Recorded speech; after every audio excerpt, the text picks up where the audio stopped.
Welcome back to Carrick United Analysis, the channel every true red trusts for honest and simple breakdowns of everything happening at Manchester United. If you are new here, hit that subscribe button right now, because today we are going behind the scenes, straight into Carrington, to show you exactly what the players have been working on this week.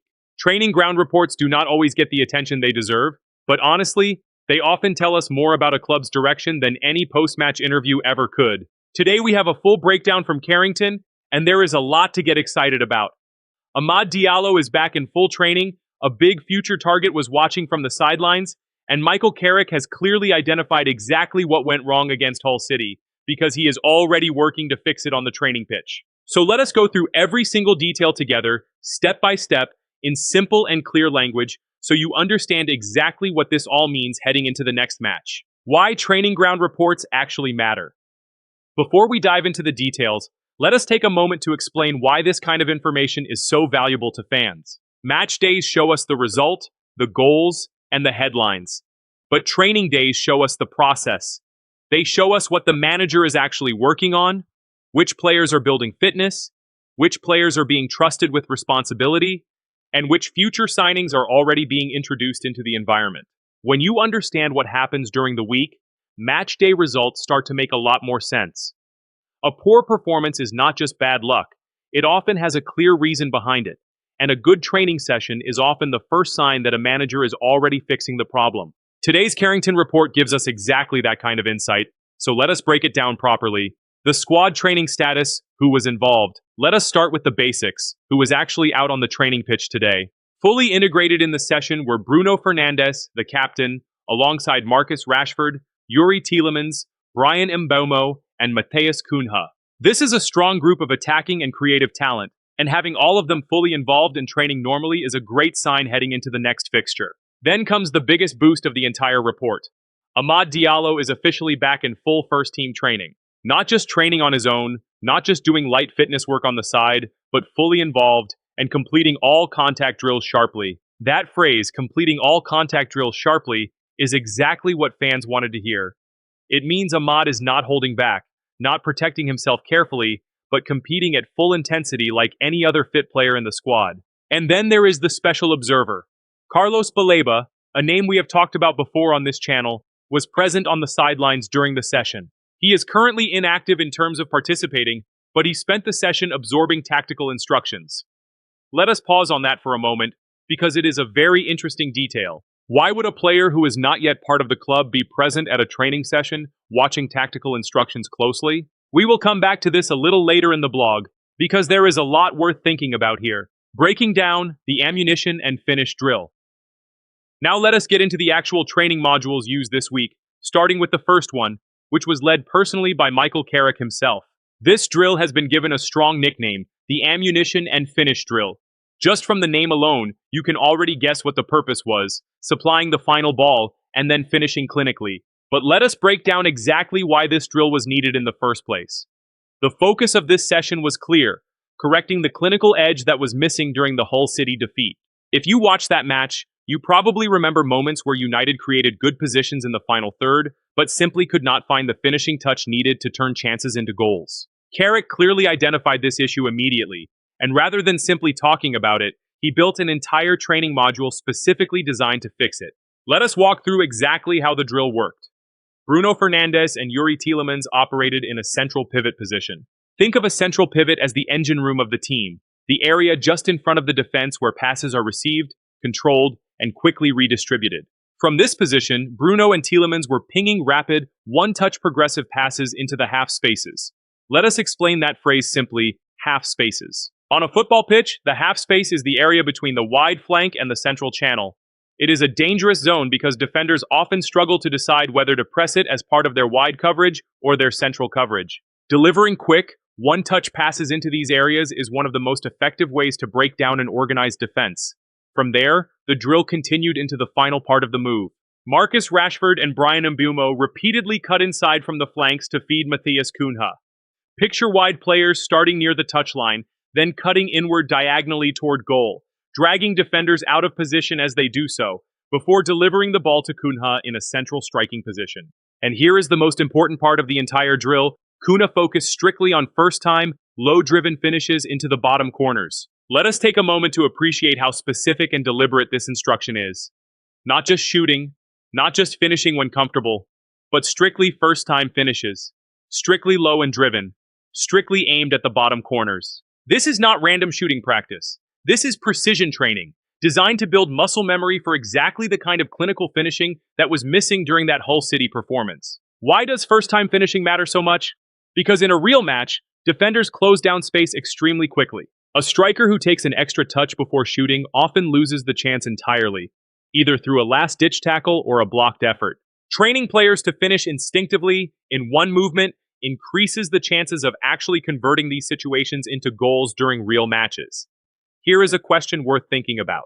Do you believe this kind of focused, repetitive finishing drill can genuinely translate into more goals during actual matches? Many fans and coaches would say yes, because finishing, just like any other football skill, improves significantly through consistent, focused repetition. Amad Diallo's integration phase, a closer look.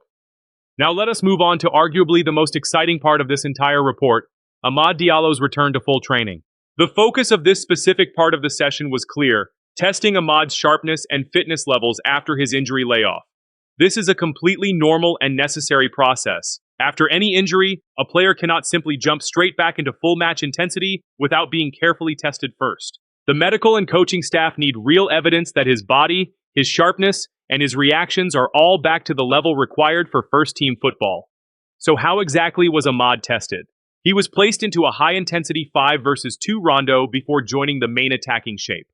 Let us explain what a rondo actually is for fans who might not be familiar with the term. A rondo is a possession-based drill where a small group of players, in this case 5, work together in a tight space to keep the ball away from a smaller group of defenders, in this case 2. It sounds simple, but a high-intensity rondo is actually one of the most demanding drills in modern football training. It requires sharp decision-making, quick footwork, constant movement, and total concentration under pressure.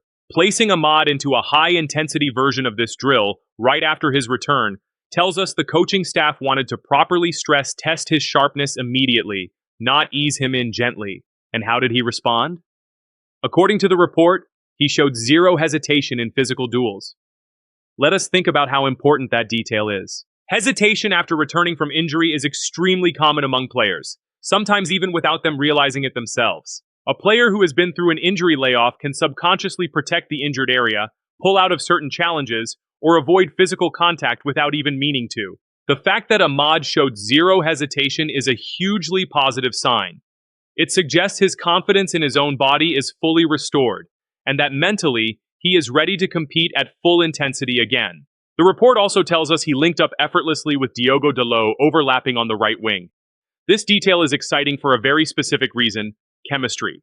Football is not just about individual fitness, it is about partnerships and understanding between players. Amad linking up effortlessly with Dalot suggests that even after time away, his understanding of these attacking patterns with his teammates has not disappeared. If anything, it shows that his football brain remained sharp even while his body was recovering. Here is a question worth sitting with. How much of a difference do you think a fully fit and sharp Amad Diallo can make to this squad's attacking options in the coming weeks? Given everything we have just broken down, it is fair to say the signs are extremely encouraging. Tactical shadow play, fixing the midfield shape. Let us move on to the third training module covered in this report. Tactical shadow play focused on midfield shape. The focus here was clearly defensive, correcting defensive transitions and plugging gaps that may have appeared in midfield during recent matches. Shadow play, for fans who may not know the term, is a training method where a team practices its shape and movement patterns, often without a fully active opposition, allowing players to focus purely on positioning, timing, and coordinated movement as a unit. In this particular session, the team practiced mid-block pressing traps. A pressing trap is a coordinated tactical pattern where a team intentionally allows the opponent a certain amount of space, guiding them into a specific area of the pitch, before suddenly closing down that space aggressively to win the ball back. When executed well, pressing traps can be incredibly effective at forcing turnovers in dangerous areas. And once again, we see Carlos Baleba mentioned in this section of the report. He watched intently from the dugout with the coaching staff, studying how Tielemans and Kobbie Mainoo rotated positions to screen the back four. Let us break down what screening the back four actually means. This refers to a midfielder's positioning responsibility to protect the defensive line, cutting off dangerous passing lanes, and preventing opponents from playing directly into the space in front of the defenders.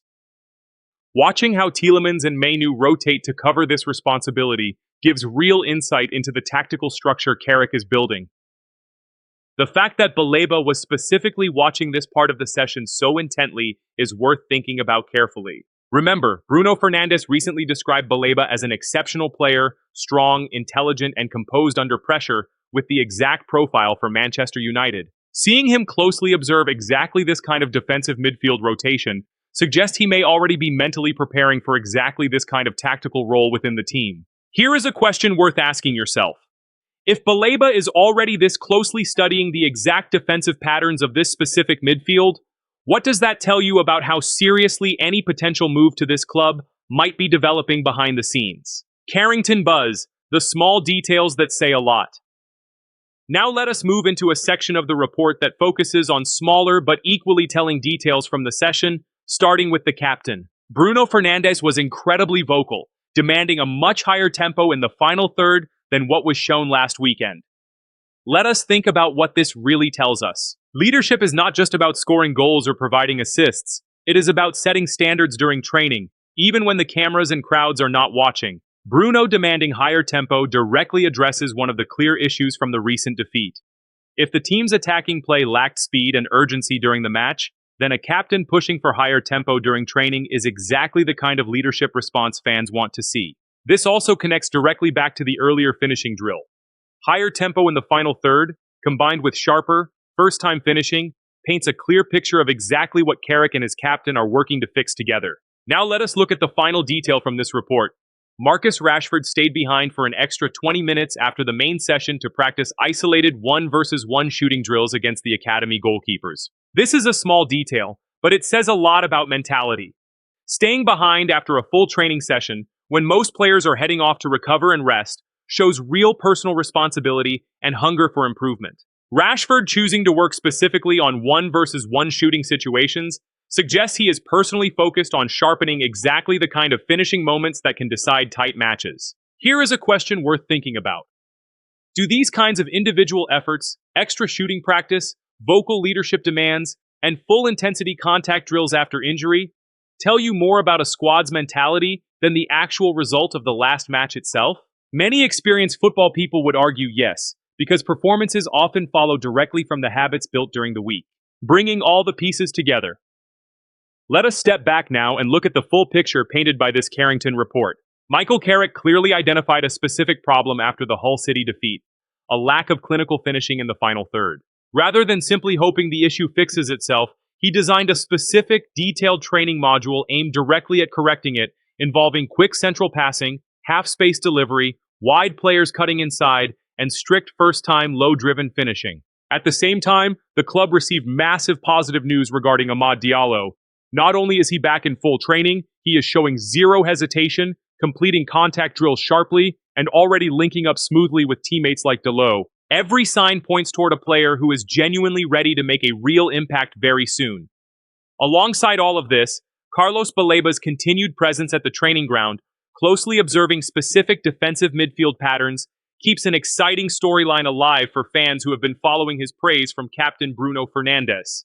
And finally, the smaller details, Bruno's vocal leadership demanding higher tempo, and Rashford's extra individual effort after training show a squad mentality that remains sharp, professional, and hungry to correct recent mistakes. What this means heading into the next match. So what should fans actually expect based on everything covered in this report? First, expect to see a much sharper and faster attacking approach in the final third, with quicker combinations and more direct first-time finishing attempts, especially involving Rashford, Mbeumo, and Cunha. Second, keep a close eye on Amad Diallo's involvement moving forward. Based on how sharply and confidently he trained, do not be surprised if his return to the matchday squad comes sooner rather than later.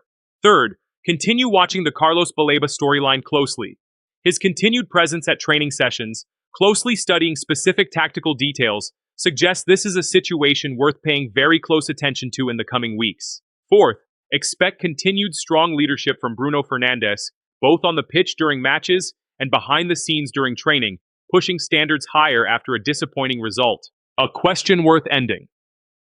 On here is a final question worth thinking about before we wrap up this breakdown. Out of everything covered in today's Carrington report, the clinical finishing drill, Ahmad's sharp return, or the continued Baleba tactical observation, which piece of news are you personally most excited about heading into the next few weeks? Every fan will likely have a different answer, and that is exactly what makes following this club so enjoyable, the constant mix of storylines developing at the same time, both on and off the pitch. Why behind-the-scenes coverage matters so much.